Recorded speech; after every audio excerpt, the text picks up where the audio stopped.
Hello friends, चलिए हम लोग आज पढ़ेंगे प्रेजेंट इंडेफिनिट टेंस में थोड़ा और नियम है, तो चलिए और उसको हम पढ़ लेंगे।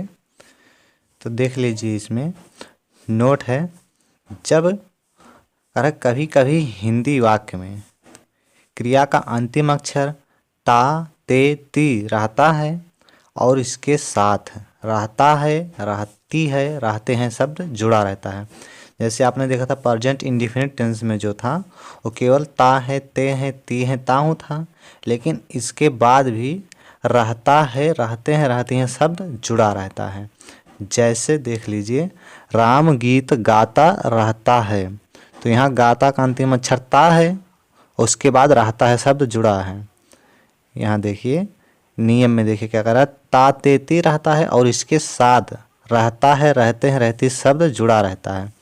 तो ये गाता है का अंतिम अक्षर ता है और इसके साथ रहता जुड़ा है। फिर दूसरी वाक्य देखिए, वे अंग्रेजी बोलते रहते हैं, तो रहते का अंतिम अक्षर देखिए ये रहते हैं, यहाँ से आपको मिल गया ये, और इसका अंतिम अक्षर क्या है, ते है यहाँ पे। तो कभी कभी हिंदी वाक्य में क्रिया का अंतिम अक्षर ता ते ती रहता है और इसके साथ रहता है, रहते हैं, रहती हैं शब्द जुड़ा रहता है। जैसे दो वाक्य हैं।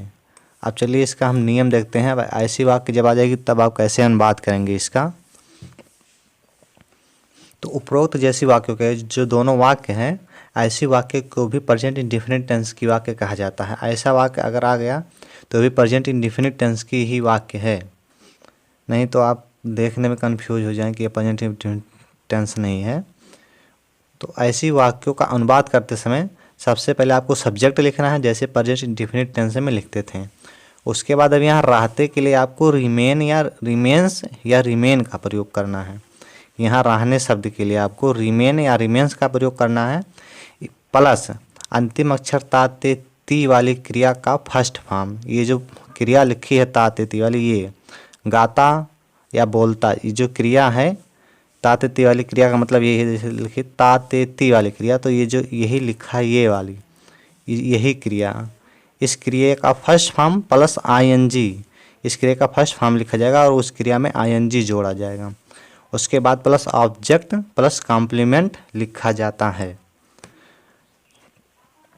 अब देख लीजिए, यहाँ रिमेन्स और रिमेन दोनों दिया गया है, तो चलिए हम बता देते हैं कब आप रिमेन्स का प्रयोग करेंगे और कब रिमेन का प्रयोग करेंगे। तो यहाँ देख लीजिए, नोट लिखा है, जब कर्ता एक वचन रहेगा, यानी कर्ता एक वचन के साथ रिमेन्स, जब कर्ता एक वचन रहेगा यानी कि ही सी इट या किसी का नाम रहेगा, तो आपको रिमेन्स का प्रयोग करना है।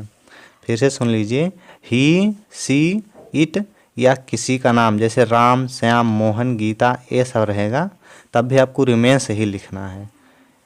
और तथा कर्ता बहुवचन एवं आई, कर्ता बहुवचन चाहे जो होगा, चाहे यू होगा, चाहे वी होगा, दे होगा, एवं आई के साथ रिमेन का प्रयोग किया जाता है। अब ये समझ लीजिए। उसके बाद में हम चले इसका ट्रांसलेट करते हैं। तो पहले हम नंबर एक वाक्य का अनुवाद करेंगे। तो सबसे पहले आपको सब्जेक्ट लिखना है, जैसा कि प्रेजेंट इंडेफिनिट टेंस में आप लिखते थे।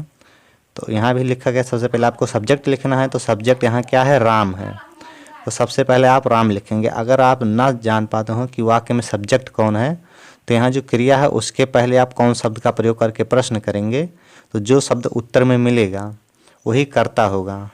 तो यहाँ लिखे कौन, यहाँ क्रिया के पहले लिख दें कौन, कौन गाता रहता है, राम, तो सबसे पहले क्या लिखे, राम।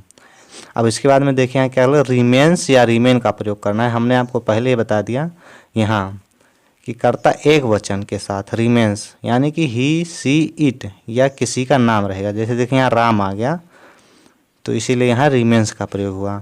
फिर क्या कह रहा है, रिमेन्स के बाद अंतिम अक्षर जो ता ते ती वाली क्रिया है उसका फर्स्ट फॉर्म, यानी कि जो ये अंतिम अक्षर ये क्रिया है ता ते ती वाली, अब रहना का अंग्रेजी हो गया रिमेन्स। अब उसके बाद में यहाँ इसका अंग्रेजी हम लोग लिखेंगे गाता का, तो गाता का अंग्रेजी हम लिखेंगे, यानी ता ते ती वाली क्रिया का अंग्रेजी लिखेंगे तो सिंग हो गया फर्स्ट फॉर्म प्लस आईएनजी, इसके फर्स्ट फॉर्म में आईएनजी जोड़ के लिखना है, तो सिंगिंग हो गया। फिर ऑब्जेक्ट लिखना है तो सॉन्ग हो गया। अब कॉम्प्लीमेंट इसमें दिया ही नहीं है, तो इसलिए यहाँ फुल स्टॉप लगा देंगे हम लोग। ये वाक्य हो गई पूरी। इस प्रकार ये वाक्य हुई, Ram remains singing a song. चलिए फिर से हम इसी को आपको बताते हैं। समझ लीजिए। सबसे पहले आपको इसका अनुवाद करते समय सबसे पहले आपको सब्जेक्ट लिखना है। तो सबसे पहले सब्जेक्ट लिखेंगे। सब्जेक्ट का पता लगाने के लिए क्रिया के पहले कौन शब्द का प्रयोग करके प्रश्न करेंगे, तो जो शब्द उत्तर में मिलेगा वही आपका कर्ता होगा। तो यहाँ जब कौन का प्रश्न करेंगे आप, कौन गाता रहता है, तो राम, इसलिए यहाँ राम लिखा गया। उसके बाद में फिर यहाँ देखिए नियम में रिमेन्स या रिमेन का प्रयोग करना है। तो जब यहाँ देख लीजिए कर्ता एक वचन के साथ आपको रिमेन्स का प्रयोग करना है, तो यहाँ आप लिख दिए रिमेन्स। इसके बाद यहाँ अंतिम अक्षर ता ते ती वाली क्रिया का फर्स्ट फॉर्म प्लस आईएनजी प्रयोग करना है। तो यही जो है ये क्रिया ता ते ती वाली क्रिया इसी का। तो गाना का अंग्रेजी होता है सिंग, उसमें आईएनजी जोड़ के लिखना है, तो हो गया सिंगिंग। फिर क्या गाता रहता है, गीत, तो हो गया सॉन्ग। तो Ram remains singing a song. फिर देख लीजिए दूसरी वाक्य, वे अंग्रेजी बोलते रहते हैं। अब इसका अनुवाद हम लोग करेंगे। तो पहले वे की अंग्रेजी लिखेंगे, तो वे का अंग्रेजी होता है दे, तो यहाँ हो गया दे। इसके बाद में आपको लिखना है रिमेन या रिमेन्स, तो यहाँ लिखा है रिमेन। रिमेन क्यों लिखा गया है, क्योंकि यहाँ देख लीजिए कर्ता बहुवचन एवं आई के साथ रिमेन का प्रयोग किया जाता है। तो कर्ता ये बहुवचन है, दे आपका बहुवचन है, तो इसलिए यहाँ रिमेन का प्रयोग किया गया। फिर कह रहा अंतिम अक्षर ता ते ती वाली क्रिया का फर्स्ट फॉर्म प्लस आईएनजी।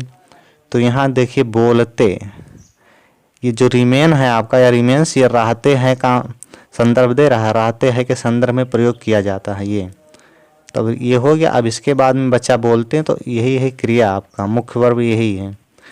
तो ता ते ती वाली क्रिया का फर्स्ट फॉर्म प्लस आईएनजी, तो स्पीकिंग, स्पीक मतलब होता है बोलना, जब उसमें आप आईएनजी जोड़ेंगे तो स्पीकिंग हो जाएगा। फिर क्या है बचा, क्या, अंग्रेजी। इसके बाद आपको ऑब्जेक्ट लिखना है, तो इंग्लिश। कॉम्प्लीमेंट इसमें दिया नहीं है, जब रहेगा तो आपको कॉम्प्लीमेंट भी लिखना रहेगा।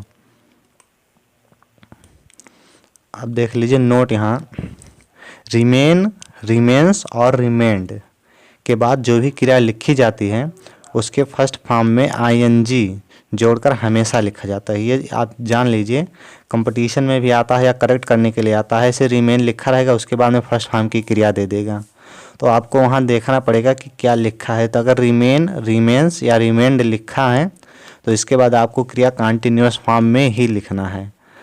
यदि आप कॉन्टिन्यूअस फॉर्म में लिख देते हैं तो आप एक नंबर वहाँ पा जाएंगे। तो ये यहाँ ध्यान दीजिए, ये ध्यान देने वाली बात है।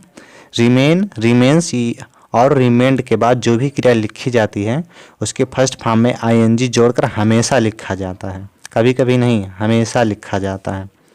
और ये एक वाक्य देख लीजिए नोट, जब किसी क्रिया को कॉमन नाउन बनाना होता है या किसी क्रिया को कॉमन नाउन का रूप देना होता है तो उस क्रिया में ईआर जोड़ दिया जाता है। ये भी आपको कंपटीशन में आएगा, ऐसे लिखा रहेगा, टेल जैसे लिखा है तो लिखा रहेगा इसके बगल में change verb into common noun. तो आपको ऐसे करना पड़ेगा। कंपटीशन में ये क्वेश्चन आता है और आया भी है और आएगा भी। तो इसको जब किसी क्रिया को कॉमन नाउन बनाया जाता है तो उस क्रिया में ईआर जोड़ा जाता है। जैसे यहाँ देखिए टेल माने बताते हैं या सुनाते हैं, तो जब इसमें ईआर जोड़ेंगे तो टेलर हो गया, यानी बताने वाला या सुनाने वाला, ये बन गया आपका कॉमन नाउन। इस प्रकार से जब किसी क्रिया को कॉमन नाउन आप बनाएंगे तो उस क्रिया में ईआर जोड़ेंगे। जैसे मान लीजिए आपको डू को बनाना है कॉमन नाउन, तो उसमें ईआर जोड़ेंगे। तो डू मतलब होता है करने वाला, डू मतलब होता है करना, और डूअर माने होता है करने वाला।